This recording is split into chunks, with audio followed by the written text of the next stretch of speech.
اب اسماعیل علیہ السلام کی اولاد میں عدنان ایک شخص پیدا ہوئے جو آل اسماعیل میں بہت ہی معزز انسان تھے.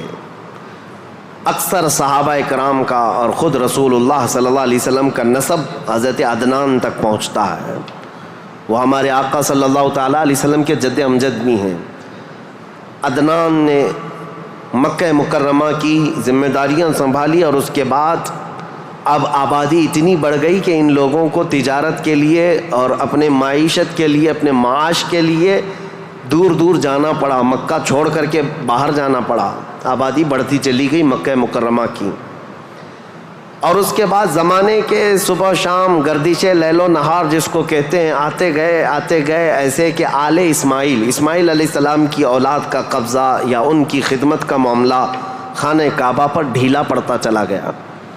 پھر کوئی دوسرا قبیلہ آیا بنو خزاعہ، انہوں نے خانہ کعبہ کی تولیت اپنے حصے میں لے لی. اب جو اصل تاریخ شروع ہوتی ہے وہ میں بتانا آ رہا ہوں. تو برسوں برس اسی طرح سے گزرتے گئے اور پھر ایک شخص پیدا ہوئے جن کا نام فہر تھا. یہ اسماعیل علیہ السلام کے اولاد میں فہر نام ہے. فہر کا ایک لقب تھا قریش، اور یہیں سے قریش خاندان کی ابتدا ہوتی ہے. قریش ان کا لقب تھا اور اصل نام تھا فہر بن غالب. تو حضرت فہر جو رسول اللہ صلی اللہ علیہ وسلم کے پردادا ہوتے ہیں یہ پیدا ہوئے اور ان کی اولاد ہوئی.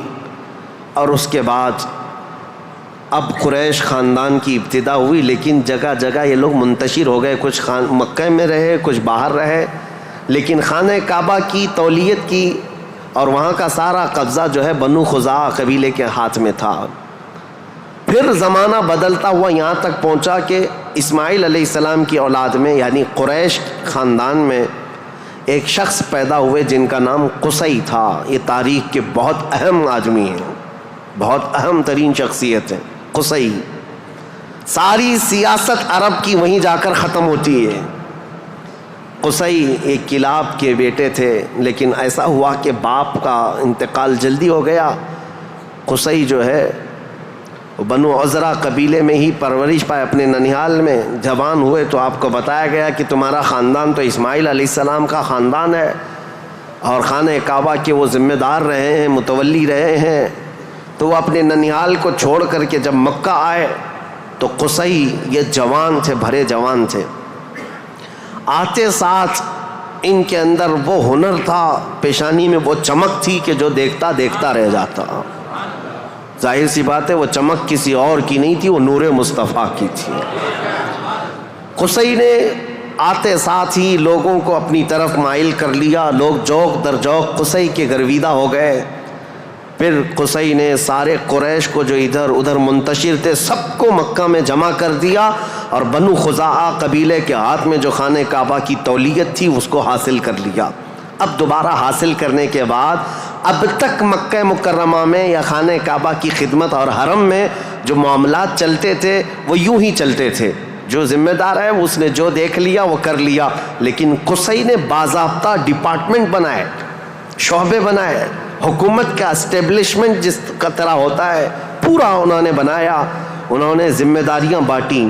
سقایا، رفادہ، سدانہ، یہ سب نام رکھے گئے ہیں.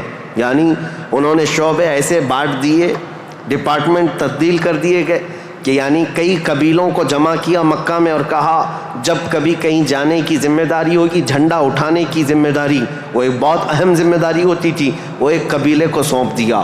اور ہر سال جو حاجی آتے ہیں مینا میں ان کو پانی پلانا اور کھانا کھلانا، اس کو سقایا کہا جاتا تھا، وہ ایک قبیلے کی ذمہ داری دے دی گئی. سقایا یہ ڈپارٹمنٹ پوری منسٹری ہو گئی. اور اس کے بعد رفادہ یہ ایک ذمہ داری ہے. جو حاجی آیا کرتے ان کو پیسوں کی ضرورت ہوتی، کہیں دور دراز سے سفر سے آئے ہوتے ان کی مالی مدد کی ضرورت ہوتی، وہ ایک خاندان کے ہاتھ میں دے دیا گیا. یہ رفادہ ایک منسٹری کا نام ہے. وہ اس منسٹری کے ذمہ دار ایک قبیلے کو بنایا.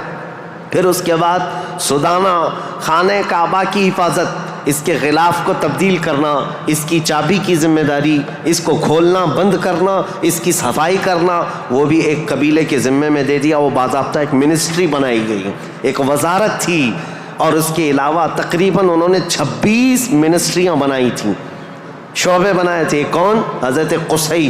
یہ دنیا میں سب سے پہلے اس طرح شعبے جات کو تقسیم کر کے، جیسے ایک جمہوری نظام ہوتا ہے، ایک ڈیموکریسی نظام ہوتا ہے، اس طرح سے آپ نے بنایا۔ اور حضرت قصی کی یہ مہارت تھی کہ پورے عرب میں آپ کا، بلکہ ہر جگہ آپ کا چرچا ہونے لگا۔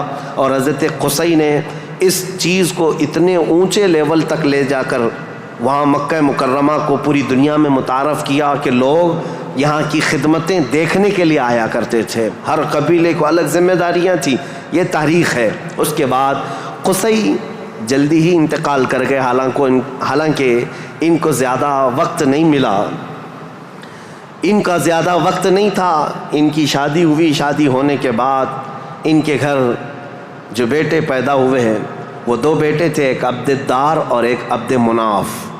قصی نے اپنی ساری ذمہ داریاں، اپنی جانشینی عبد مناف کو دے دیا۔ عبد مناف یہ بہت ہی پاکیزہ اخلاق کے انسان تھے اور لوگوں میں بہت ہی معزز تھے، مکرم تھے۔ عبد مناف کے ذمے میں جو کام آئے تھے وہ جس طرح ان کے باپ قصی نے بانٹے تھے۔ اس کے بعد عبد مناف کے بیٹے پیدا ہوئے جو عرب قبیلوں میں نہیں، قریش خاندان میں سب سے افضل انسان سمجھے جاتے تھے، وہ حضرت ہاشم ہیں۔ ہاشم، ان کا لقب ہاشم اس لیے تھا کہ یہ اتنے فیاض تھے، اتنے سخی تھے کہ اپنا مال کا اکثر حصہ پورا حاجیوں کو کھلانے میں تقسیم کرتے تھے۔ ایک بار عرب میں قحط پڑ گیا تھا، لوگ بھوکے تھے اور لوگوں کے پاس مال و دولت کی کمی بہت زیادہ آ گئی، تو حضرت ہاشم نے سال بھر روٹیوں کے ٹکڑے کر کے ان کو شوربے میں ڈبو کر لوگوں کو پیٹ بھر کر کھلاتے تھے، اس لیے آپ کا لقب ہاشم ہوا۔ ہاشم اس ذمہ داری کو اس طرح سے سنبھالتے ہیں کہ خانہ کعبہ کی تولیت وغیرہ عبد الدار کے پاس تھی۔ سقایہ، رفادہ، جس کو میں ابھی نام دے کر کے جو منسٹریاں بتایا کہ یہ الگ الگ قبیلوں کے ذمے تھی، تو عبد الدار جو ایک ان کے پردادا کے ہی خاندان میں لوگ تھے، انہوں نے بدعنوانیاں شروع کی تھیں، ٹیکس لگایا، حاجیوں سے پیسہ لیا، یہ تمام چیزیں ہونے کی وجہ سے حضرت ہاشم نے وہ ذمہ داریاں بھی اپنے ہاتھ میں لے لیں۔ اب قریش خاندان میں حضرت ہاشم کے پاس جو ذمہ داریاں تھیں وہ یہ تھیں کہ آپ رفادہ یعنی حاجیوں کو مالی مدد دینے کے بھی آپ ہی ذمہ دار تھے، سقایہ مینا میں حاجیوں کو پانی پلانے کے ذمہ دار بھی آپ ہی تھے، اور سدانہ خانہ کعبہ کی چابی اور کلید بردار جو کہتے ہیں وہ بھی ذمہ داریاں آپ نے لے لی تھی۔ اتنا ہی نہیں، ندوہ ایک وہاں کی ایسی بیٹھک کا نام ہے جو عدالت بھی ہے، پارلیمنٹ بھی ہے، مشورے کی جگہ ہے، جہاں سب کے فیصلے کیے جاتے تھے، وہ بھی حضرت ہاشم کے ذمے میں تھی۔ حضرت ہاشم، ان کا بھی معاملہ ایسا ہوا کہ انہوں نے شادی فرمائی اور ان کے ہاں ایک ہی بیٹا پیدا ہوا جن کا نام شیبہ تھا۔ حضرت ہاشم کے گھر ایک بیٹا پیدا ہوا شیبہ، اور اس کے بعد حضرت ہاشم کا انتقال ہو گیا۔ شیبہ بچپن میں ہی اپنے باپ سے محروم ہوئے، اور ان کے چچا تھے مطلب جن کا نام تھا، ہاشم کے بھائی، سگے بھائی تھے۔ مطلب نے یہ شیبہ کو گود لے لیا اور پرورش کی، اور اتنی اچھی پرورش کی کہ لوگ جو ہے شیبہ کو ان کے اصلی نام کی بجائے مطلب کا غلام یا مطلب کا بیٹا کہتے ہوئے عبد المطلب ہی کہنے لگ گئے۔ یہ عبد المطلب میرے آقا صلی اللہ تعالیٰ علیہ وسلم کے سگے دادا ہیں، عبد المطلب، ان کا اصل نام شیبہ ہے۔ اب یہ خانہ کعبہ کی تولیت کی ذمہ داری سب سے لمبے عرصے تک سنبھالنے والے یہی ہیں، کافی لمبا ٹائم ان کو ملا۔ عبد المطلب کے زمانے میں ہی وہ اصحاب فیل کا واقعہ پیش آیا جو ابرہہ بادشاہ خانہ کعبہ کو ڈھانے آیا تھا، یہ حضرت عبد المطلب کے زمانے میں پیش آیا۔ حضرت عبد المطلب کے بھی تقریباً کافی اولاد ہوئیں، بیٹے ہوئے 12 کے قریب ان کی بھی اولاد ہوئیں۔ آپ نے ایک منت مانی تھی کہ اگر میں اپنے سارے بچوں کو جوانی کے حالت میں دیکھ لوں تو ان میں سے ایک بیٹا اللہ کی راہ میں قربان کر دوں گا۔ جب سارے بچے آپ کے جوان ہو گئے تو حضرت عبد المطلب خانہ کعبہ کے پاس گئے اور اس کے بعد آپ نے قرعہ اندازی کی اپنے بیٹوں کے نام نکال کر کے کہ کس بیٹے کا نام نکلے گا جس کو قربان کیا جائے. تو آپ نے جب قرعہ اندازی کی تو آپ کے چھوٹے بیٹے حضرت عبداللہ کا نام نکلا. قربانی کے لیے حضرت عبداللہ کا نام نکلا. حضرت عبد المطلب کے وہ سب سے زیادہ محبوب تھے, نور نظر تھے. آپ نے سارے لوگوں سے مخاطب ہو کر کے کہا کہ اس مسئلے کو کیسے حل کریں. تو سارے لوگوں نے کہا کہ اللہ رب العزت کے معاملات اللہ کے حوالے اس کو چھوڑ دو. پھر آپ نے خواب میں دیکھا کہ اس کا معاملہ ایسا ہے کہ اپنے اس نور نظر محبوب بیٹے کی قربانی کی بجائے ان کی جگہ 100 اونٹ قربان کر دیے جائیں. تو 100 اونٹ قربان ہوں گے لیکن آپ کے بیٹے کی قربانی بھی مان لی جائے گی کہ آپ نے بیٹے کو بھی قربان کیا. آپ نے حضرت عبداللہ کی جگہ پر 100 اونٹ قربان کیے. اسی لیے تو میرے آقا صلی اللہ علیہ وسلم نے ایک حدیث میں فرمایا ہے انا ابن الذبیحین, اے لوگوں میں 2 ذبیحوں کا بیٹا ہوں. ایک ذبیح اسماعیل علیہ السلام ہے, دوسرے ذبیح میرے باپ عبداللہ ہیں. یہ رسول اللہ صلی اللہ علیہ وسلم نے فرمایا کہ اب یہ حضرت شیبہ عبد المطلب, حضرت عبد المطلب جو خانہ کعبہ کی تولیت کو سنبھالتے رہے, یہ تاریخ یہاں تک آئی. آل اسماعیل ہیں, یہ اسماعیل علیہ السلام کی اولاد. تاریخ کو میں نے شروع کیا تھا حضرت ابراہیم علیہ السلام سے.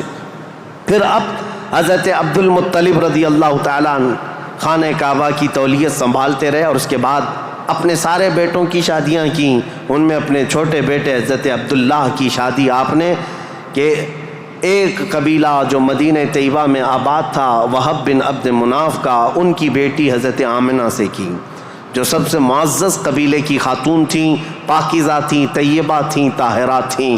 رسول پاک صلی اللہ تعالیٰ علیہ وسلم کے والد ماجد عبداللہ نے حضرت آمنہ سے شادی کی. یہ شادی بھی بڑی مشہور شادی ہوئی کیونکہ حضرت عبداللہ کو کئی عورتیں دیکھتی تھیں اور شادی کی خواہش رکھتی تھیں. مکہ میں کئی لوگوں نے پیغامات دیے تھے اور اس کے بعد جب حضرت آمنہ سے انہوں نے شادی کی تو ایک خاتون ہے جو حضرت عبداللہ کی شادی کے لیے بہت کوشش میں لگی تھی. انہوں نے حضرت عبداللہ کو دیکھا اور اس کے بعد کہا شادی کے بعد تمہاری پیشانی پر کوئی چیز چمکتی تھی وہ اب نظر نہیں آتی ہے, پہلے میں دیکھا کرتی تھی, جس پر میں گرویدہ تھی میرے عزیزوں وہ چمک اور وہ نور کوئی اور نہیں میرے مصطفیٰ کا نور نبوت تھا جو آدم علیہ السلام سے چلتا ہوا آیا ہے اور ان کے باپ حضرت عبداللہ تک آیا. پھر حضرت عبداللہ حضرت آمنہ سے نکاح کر کے رہ رہے تھے اور تجارت کی غرض سے آپ حضرت عبداللہ ملک شام کی طرف جا رہے تھے. درمیان میں جو یثرب علاقہ تھا آج کا وہ مدینۃ المنورہ ہے, وہاں حضرت عبداللہ کو کچھ بیماریاں ایسی لگ گئیں کیونکہ یثرب جو علاقہ ہے اس کو پہلے بیماریوں کا گڑھ کہا جاتا تھا, وہاں جو جاتا بیمار ہو جاتا تھا. اس وقت انہوں نے وہاں کا سفر کیا تھا اور بیماریاں لگ گئی اور آنے سے پہلے آپ کا انتقال ہو گیا. عبداللہ کا انتقال ہو گیا حضرت عبداللہ کا. اور پھر چند ماہ گزرے تھے, 6 مہینے کے بعد پورے عالم میں جو ایک عجیب کیفیت طاری تھی. عرب کی یہ تاریخ میں آپ کو بتا رہا ہوں کہ یہاں پر اب حالات کیا تھے. حضرت آمنہ کے گھر رسول پاک صلی اللہ تعالیٰ علیہ وسلم حمل سے ہیں, لیکن اس سے پہلے میں اب پس منظر بتاتا ہوں, بیک گراؤنڈ بتاتا ہوں دنیا میں کیا چل رہا تھا اس وقت, حالات کیسے تھے. اس کو میں ڈیوائیڈ کر کے اگر بتاؤں سیاسی حالات اور مذہبی حالات. سیاسی حالات میں یعنی پالیٹکس کے اعتبار سے دیکھا جائے تو حکومت اور تسلط قبضہ زیادہ کس کا تھا. اس دور میں سب سے بڑی 2 حکومتیں تھیں, ایک پرشین امپائر اور ایک رومن امپائر. روم کی حکومت اور فارس کی حکومت, ان دونوں کا بہت بڑا اثر و رسوخ تھا. پوری دنیا کی بات کر رہا ہوں, یہ سپر پاور طاقتیں تھیں. عرب میں بعض لوگ پرشین امپائر کے انڈر میں کام کرتے تھے, بعض لوگ رومن امپائر کے انڈر میں کام کرتے تھے. مذہب کے اعتبار سے ہم بعد میں بات کرتے ہیں. اب یہ حالات تھے کہ حکومت اور تسلط, قبضہ, سیاسی اثر و رسوخ سب سے زیادہ یہ 2 حکومتوں کا تھا, جس کی وجہ سے آئے دن نئی نئی جنگیں ہوتی تھیں. رومن امپائر یہ چاہتی تھی کہ دنیا پورا قبضہ کر لیں, پرشین امپائر یہ چاہتے تھے کہ پوری دنیا ہم قبضہ کر لیں.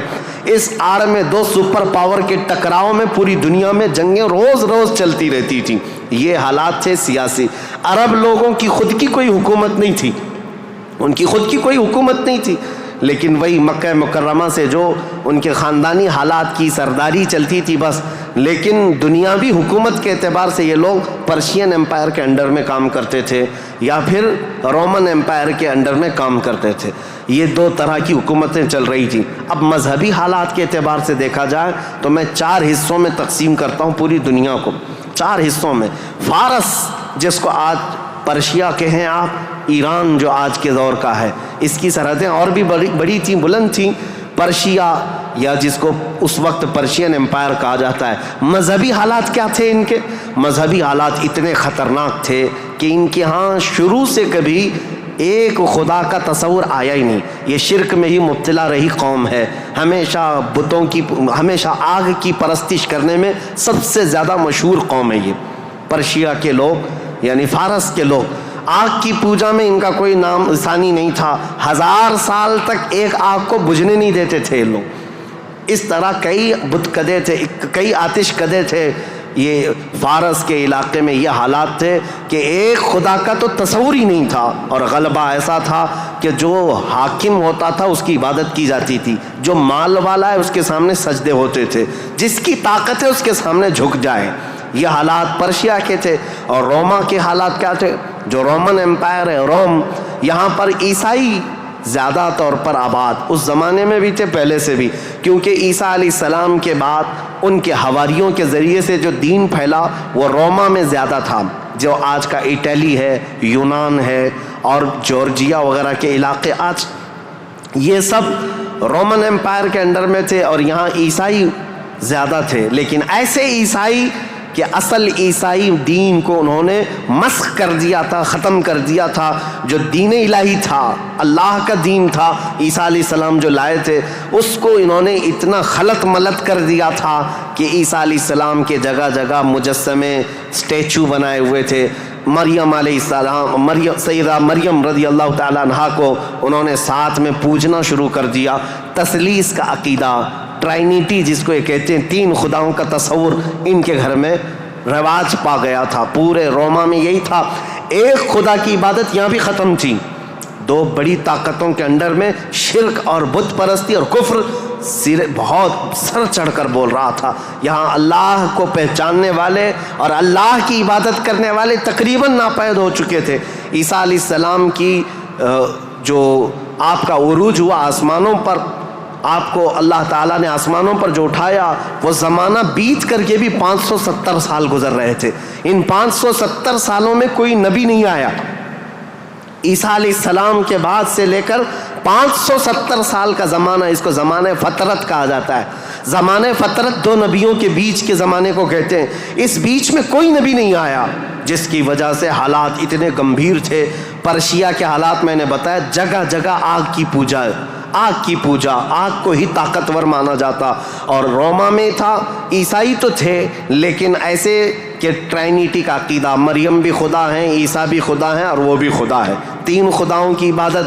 اور اس کے علاوہ راہبوں کا، پادریوں کا حال تو یہ تھا، اللہ کی پناہ، وہاں کے جو عبادت خانے تھے، جو چرچ تھے، جو کلیسا تھے، وہ عبادت کے نہیں تھے، وہ عیاشیوں کے اڈے تھے. کوئی عورت جاتی تو ان کے ہاتھ میں بچ کے باہر نہیں آتی، اس کے ساتھ وہ منہ کالا کر لیتے. یہ جو بڑے بڑے راہب تھے ان کا حال یہ تھا. اور وہ سیاست میں بھی اس طرح ملوث تھے کہ جب تک کنیسہ میں یعنی چرچ میں کوئی شخص مال نہ لا کر کے دے، اس کے لیے بددعائیں کرتے تھے، اس کی تباہی کا انتظام کرتے، بلکہ فوج کی سرکشی کے ساتھ ایسے لوگوں کو مار کر ختم بھی کر دیتے تھے. اور اس کو کہتے تھے کہ یہ جس کو جس طرح آج ہم یہاں پر دیکھ رہے ہیں دھرم دروہی ہے، دین چھوڑا ہوا آدمی ہے.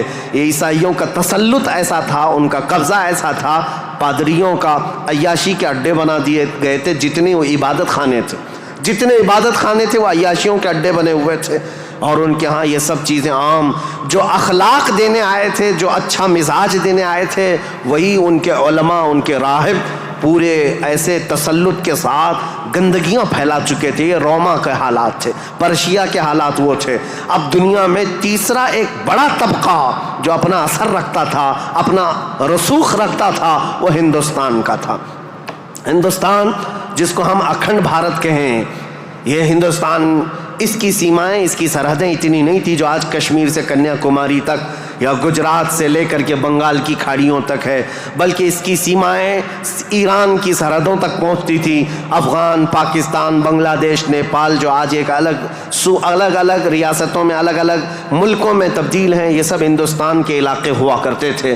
ہند اس وقت کے حالات کیا تھے ہندوستان کے، میں اس وقت کی بات کر رہا ہوں، عیسیٰ علیہ السلام کے عروج آسمانی کے 570 سال کے بعد ہندوستان کے حالات بڑے دیگرگوں تھے، کیونکہ یہاں پر بھی شروع سے بت پرستی بہت زیادہ تھی، بلکہ تاریخ نگاروں نے لکھا ہے اس وقت ہندوستان کی آبادی اگر 1 کروڑ تھی تو یہاں کے خدا جو بنائے گئے تھے وہ 2 کروڑ تھے، یعنی انسانوں کی آبادی سے بڑھ کر کے خدا تراشے گئے تھے، ہر قبیلے کا نہیں، ہر خاندان کا نہیں، بلکہ ہر انسان کا 2 خدا، 3 خدا، 4 خدا، جس کی جیسی حیثیت ویسے خدا بنائے ہوئے تھے۔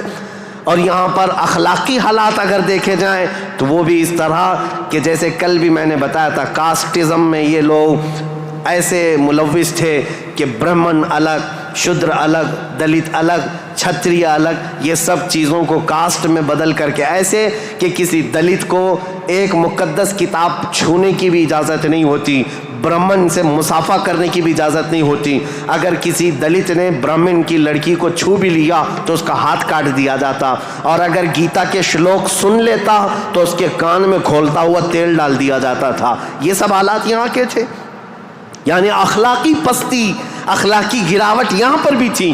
روما کے حالات بھی اچھے نہیں تھے، پرشیا کے حالات بھی اچھے نہیں تھے، ہندوستان کے حالات بھی، اور عورتوں کے لیے تو یہ اس قدر سخت تھے، اللہ اکبر۔ یہاں کسی عورت کا شوہر مر جاتا تو عورتیں ساتھ میں اپنے شوہر کی چتا کے ساتھ آگ لگا لیتی، جس کو ستی کہا جاتا تھا۔ ستی ایک رسم ہے، تاریخ میں آج بھی موجود ہے۔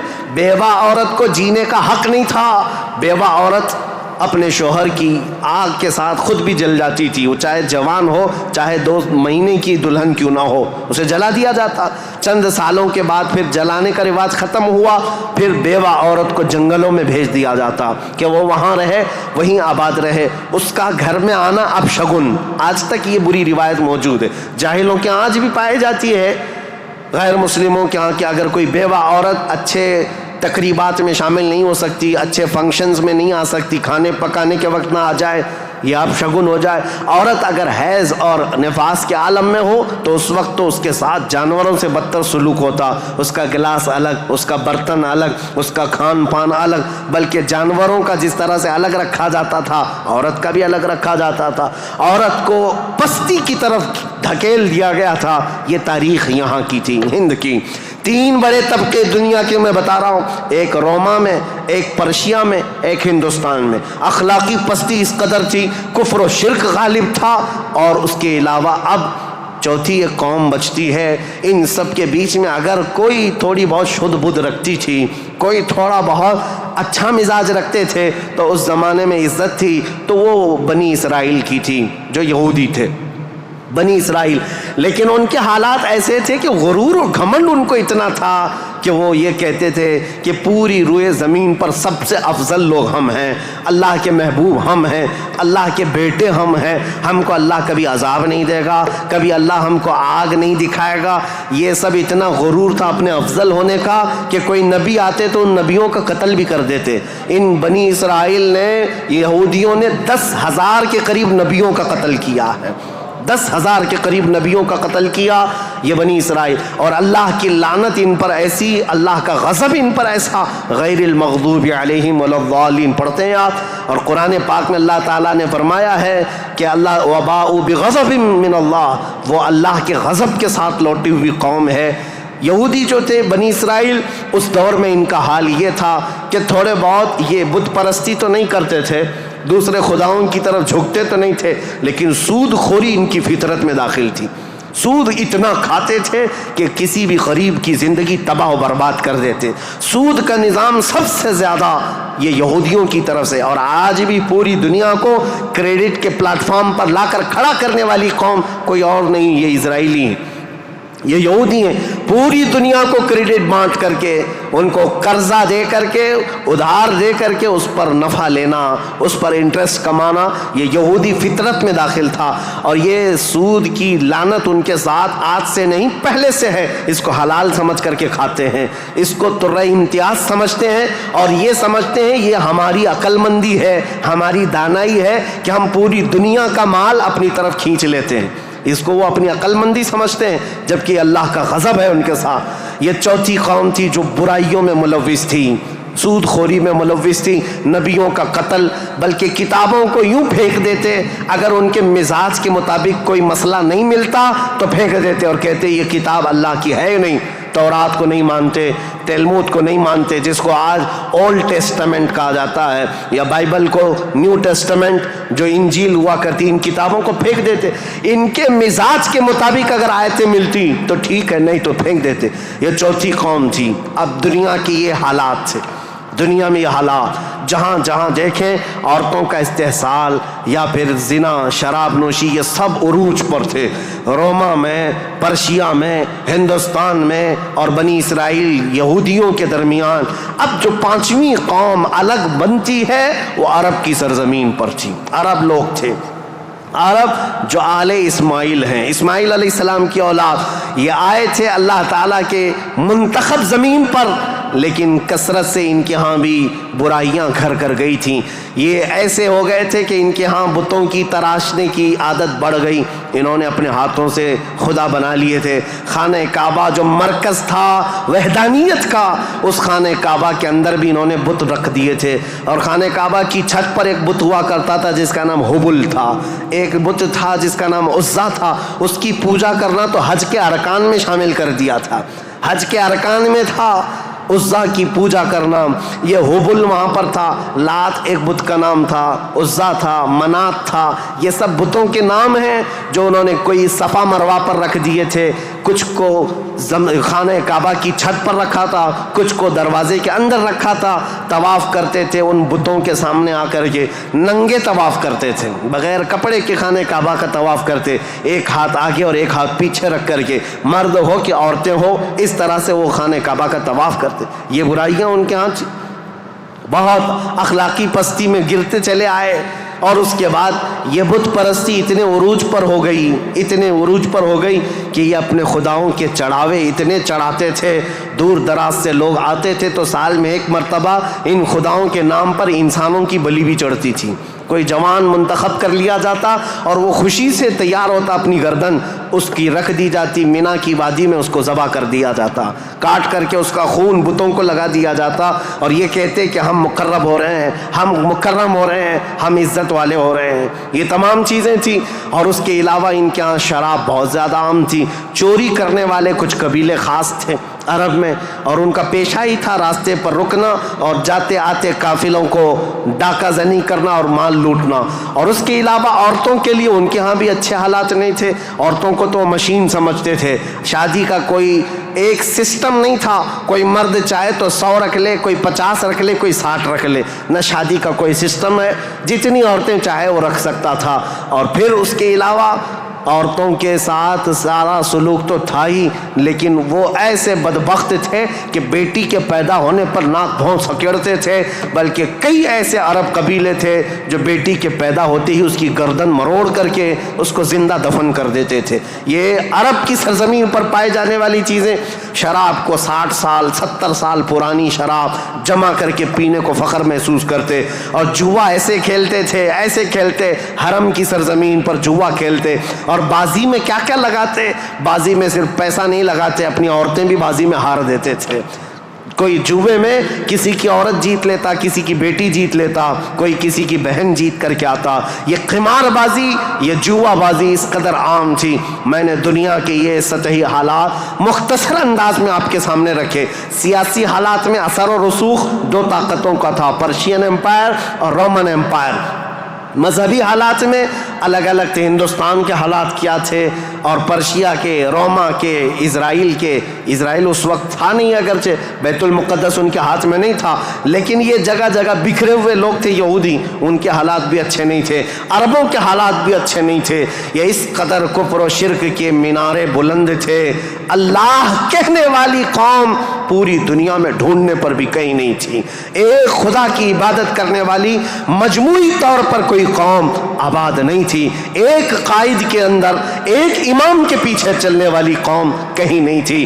ہر ایک نے اپنے خدا بنائے. کچھ لیڈروں کی پوجا، کچھ حکمرانوں کی عبادت. کچھ جگہ پر ایسے حالات ہندوستان میں تھے کہ اپنے ہی آلہ تناسل کی پوجا کرنے، عورتوں کی شرمگاہوں کی پوجا، مردوں کی شرمگاہوں کی پوجا جو آج تک چلی آ رہی ہے. یہ اس قدر گرے ہوئے حالات تھے کہ چوہے سے لے کر بلی تک، بلی سے لے کر سانپ بچھو تک کوئی خدا ہونے سے بچ نہیں سکا ان کے ہاتھوں میں. سب خدا بنا لیے. ان کثیر گمراہیوں کے حالات میں بتاؤ میرے عزیزو، مشیت ایزدی کو جلال آ ہی گیا. رب ذوالجلال کے رحمت میں جوش تلاطم آ ہی گیا. جب حالات اس قدر دیگرگو خراب تھے تو پھر رب ذوالجلال نے اس زمانے فطرت کو ختم کرتے ہوئے عیسیٰ علیہ السلام سے جو زمانہ چل رہا تھا، 570 سال گزر گئے، اللہ نے کوئی نبی نہیں بھیجا. حالات جب اس قدر خراب ہو گئے، رب ذوالجلال کی مشیت کو، اس کی رحمت کو جوش آیا. پھر مولا نے مکہ مکرمہ کی سرزمین کو منتخب کیا، اور پھر اللہ نے اس سرزمین کو منتخب کرتے ہوئے عظیم خاندان قریش کو منتخب کیا.